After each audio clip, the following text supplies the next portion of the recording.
Hey everyone, welcome to what's going to be a very quick video today because I know there's a few videos out there that compare these talking assistants, the one from Amazon, which you can see there on the left, to the one from Google, which you can see there on the right. But one of these fellows in front of us sold on eBay last night and is going to get packed up. And I wonder if you can guess which one it is, because one isn't very useful to me and the other one is. Just thought I would show you why, tell you which one is going, just by giving you a quick example of the two things.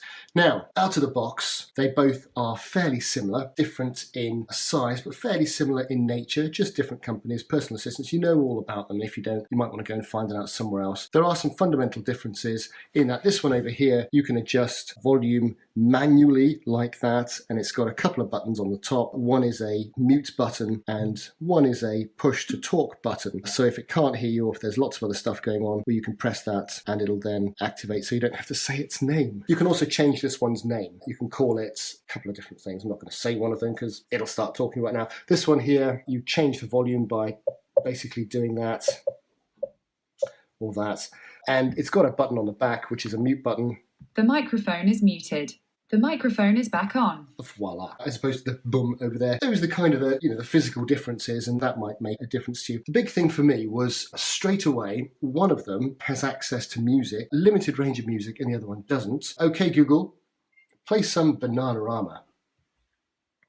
It looks like you haven't chosen a default music provider. You can do that in the Google Home app. And you have Then try asking again. You have to pay for music, of course, which a lot of people have got, so fair play. Whereas, Alexa, play some Bananarama. Shuffling songs by Bananarama.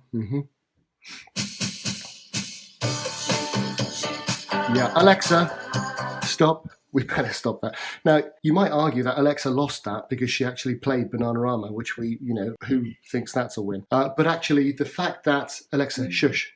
The fact that you've got access to a free music source, and I don't know if that's because I've got an Amazon account and I'm a Prime subscriber, but you have to subscribe to Amazon's music service separately, though it still has a load of music available. That's pretty cool. And from my point of view, that was, or from the family's point of view, in fact, that was really good. The other thing was, hey Google, BBC Radio 4.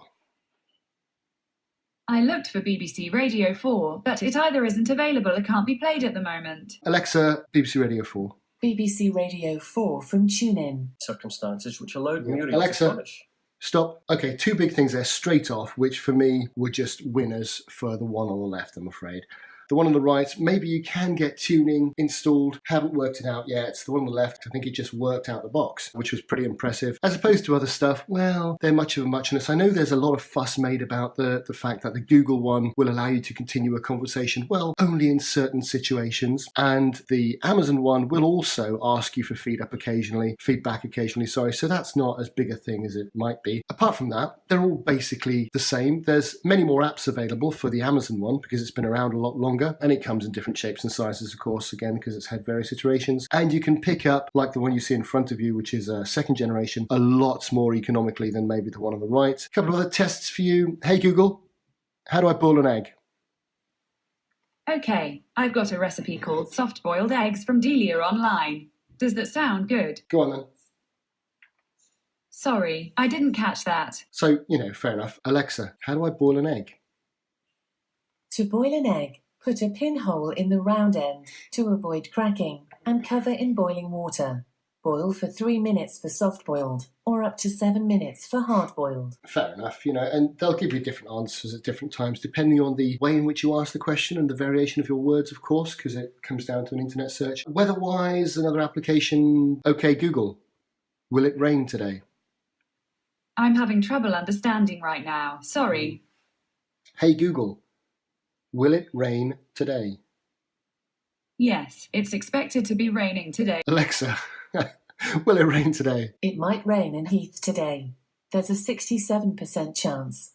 You can expect about 9 millimeters. So, again, even something like that, okay, fairly useful, but limited really, because it's not going to tell you what time it's going to rain. You could have brilliant sunshine till 4 o'clock and then torrential rain after that. It's not going to tell you. It'll just tell you that at some point today it might rain, etc. So there we are. I'm not going to go any further than that because there's not an awful lot to say. Price-wise, well, it depends where you get it from. I actually got my Google thing for 50 quid and I've sold it on eBay for a lot more than that. So on a deal, one of those things, thought I'd try it out, thought I'd give it a go against the Amazon model, but actually still at the moment absolutely nowhere near the Amazon just wipes the floor with it. So there we are. I hope that's helpful. If you disagree, if I've missed something or completely misrepresented something, please let me know down below. If this has been of any use to you at all, give us a thumbs up and subscribe for more such videos in the future. Thanks for watching.